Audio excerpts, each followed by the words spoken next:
ittaqullaha haqqa tuqatih wa la tamutunna illa wa antum muslimun. Wa qala ta'ala fi kitabihil karim, a'udzu billahi minasy syaithanir rajim, fa'aqim wajhaka lid-dini hanifa fitratallahi allati fataran nasa 'alaiha la tabdila li khalqillah dzalikad dinul qayyim walakinna aktsaran nasi la ya'lamun. Muslimin jamaah salat Jumat yang dirahmati Allah, puji dan syukur mari sebanyak-banyaknya kita persembahkan kehadirat Allah Subhanahu wa taala. Kita memujinya atas sifat-sifat kesempurnaan yang dimiliki, atas kepemurahan yang Ia miliki, dan kita bersyukur atas nikmat yang diberikan pada kita sampai saat ini.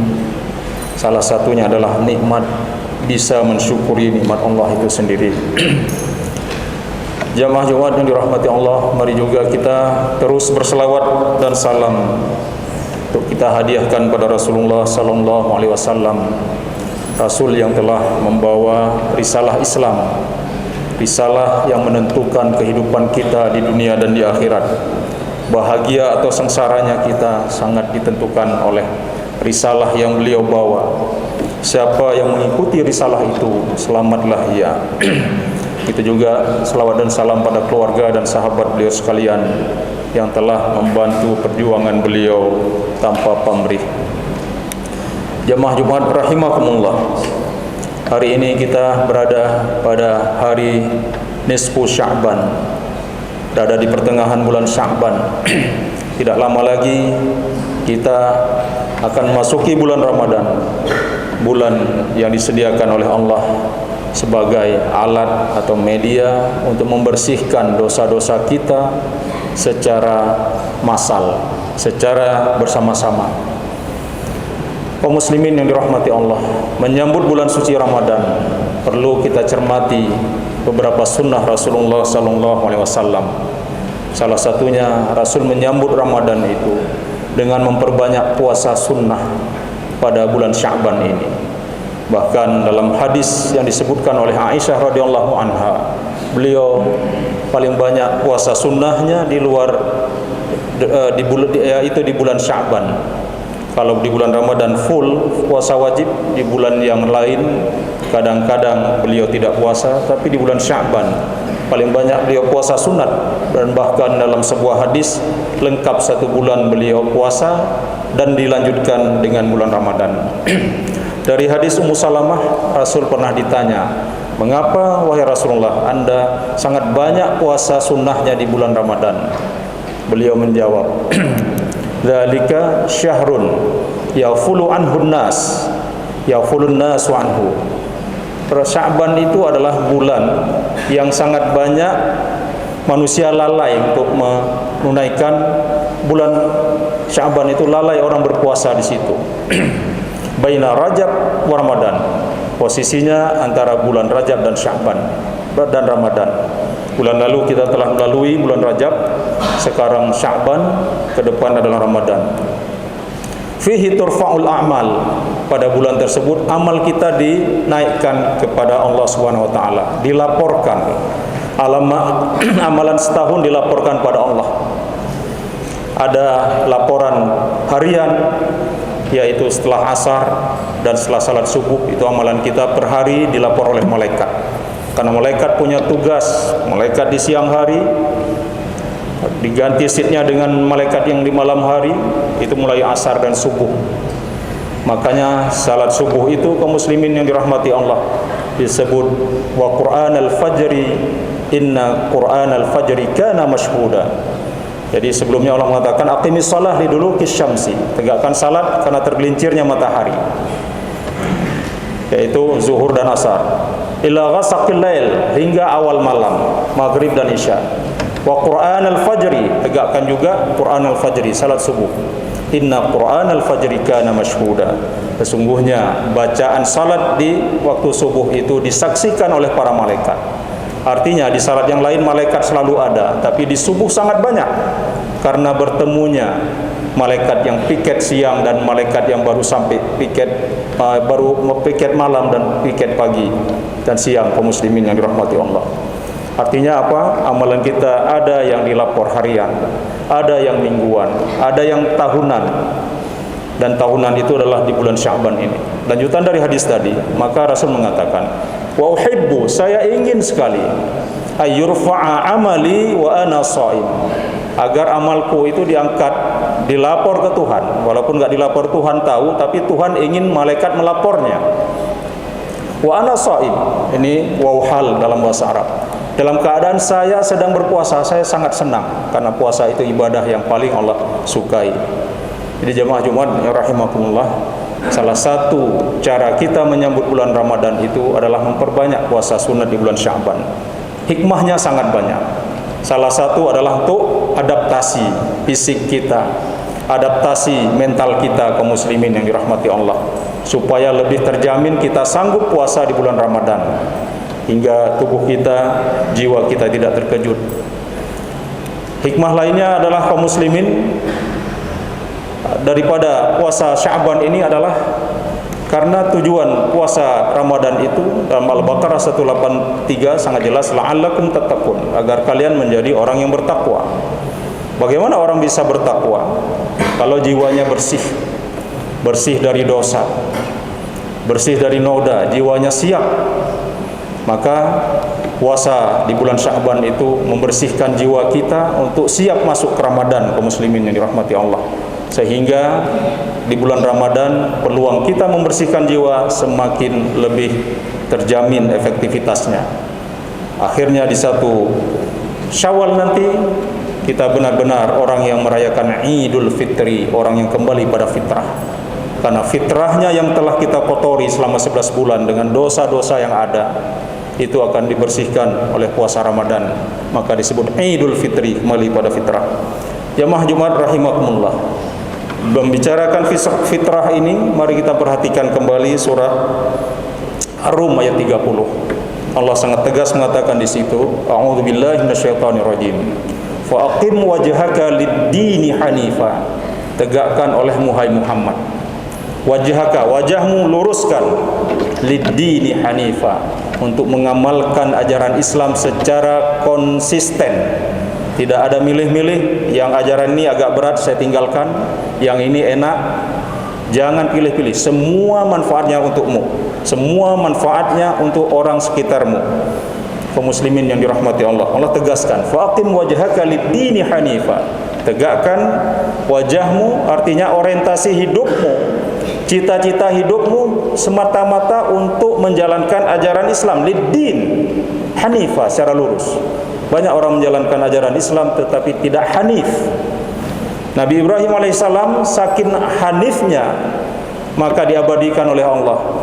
Maka dia disebut seorang yang hanifan muslimah, orang hamba yang menyerahkan diri benar-benar secara konsisten. Kita tahu cobaan berat yang diberikan Allah pada dia untuk menyembelih Ismail, putra tercintanya, beliau lakukan.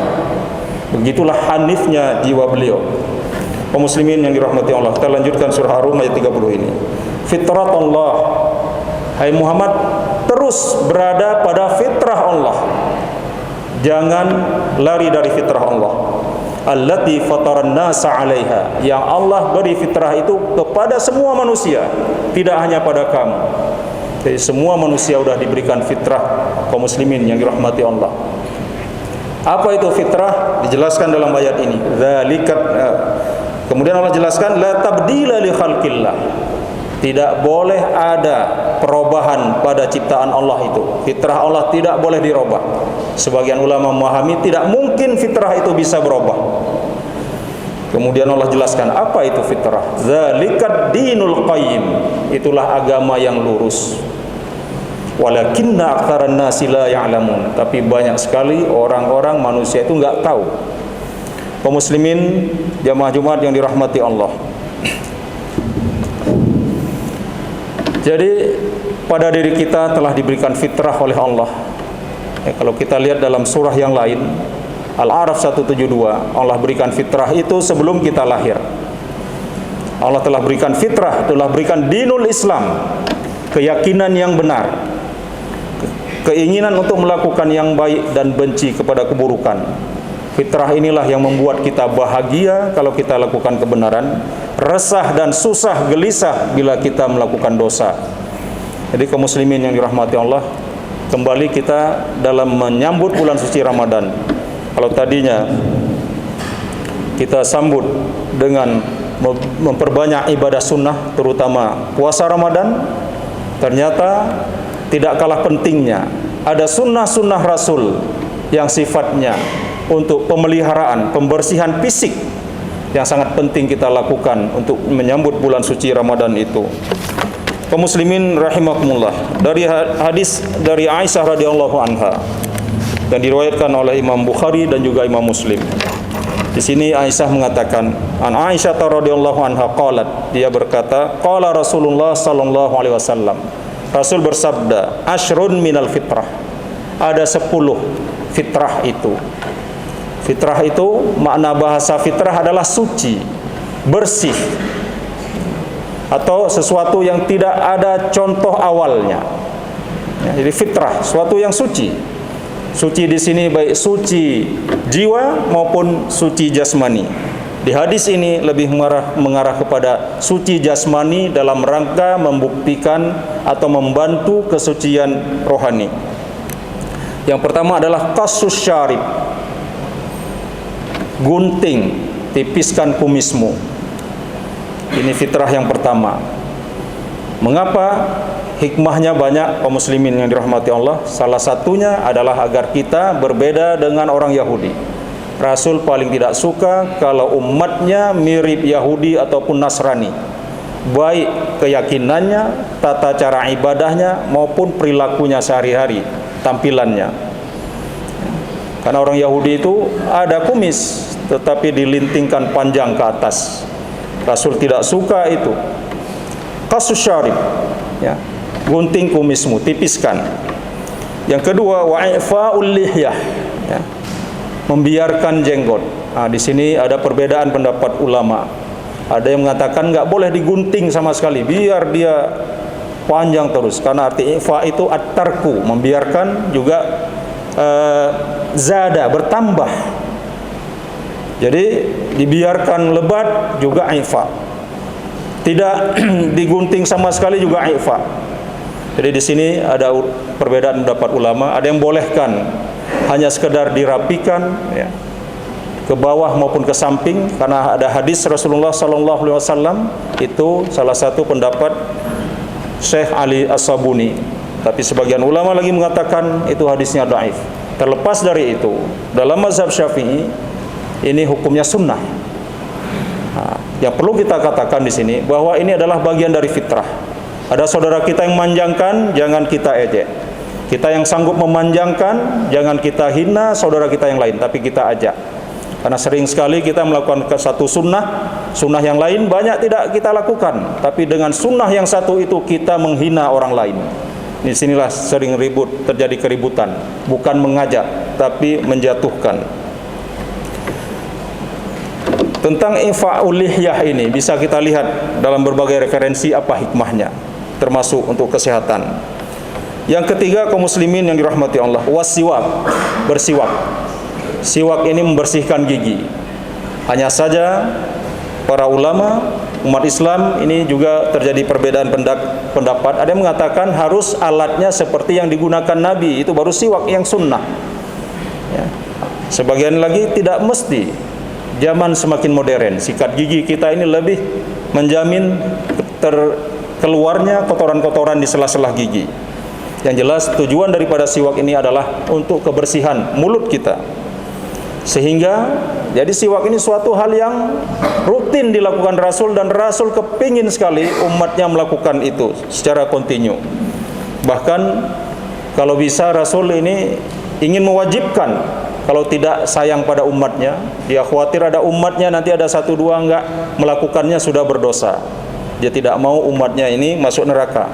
Maka muncullah hadis, laula an asyukka ala ummati, kalau tidak khawatir akan memberatkan umatku, la amartuhum bisiwak, saya akan perintahkan mereka, artinya akan mewajibkan pada mereka untuk bersiwak. inda kulli shalah, setiap mau salat. Mengapa ada inda kulli shalah? Karena yang kita hadap itu Allah. Allah itu zat yang paling bersih. Tidak suka dia dengan yang kotor. Hanya saja kita sering, karena siwak itu sunnah, ya malas kita lakukan. Tetapi kalau kita gunakan fitrah kita berbicara, kita akan menghadap Allah. Tidak akan kita salat dalam keadaan bau mulut kita itu menyengat, kotoran mulut kita banyak. Kaum muslimin yang dirahmati Allah. Bahkan dalam hadis yang lain disebut as-siwaku matharah lil fam. Jadi siwak itu sebagai pembersih mulut, mardatun lirabb, dan jalan untuk memperoleh ridha Tuhan. Jadi Tuhan ridha pada kita.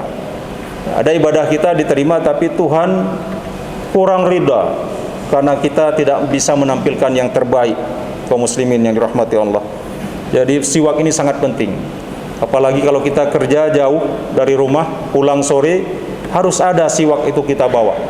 Sikat gigi kita bawa ke kantor, pergi pagi, pulang sore. Jangan dari pagi sampai sore kita tidak gosok gigi, kecuali waktu pulang di rumah. Padahal kita salat zuhur mungkin di kantor ataupun di masjid, di tempat kita kerja.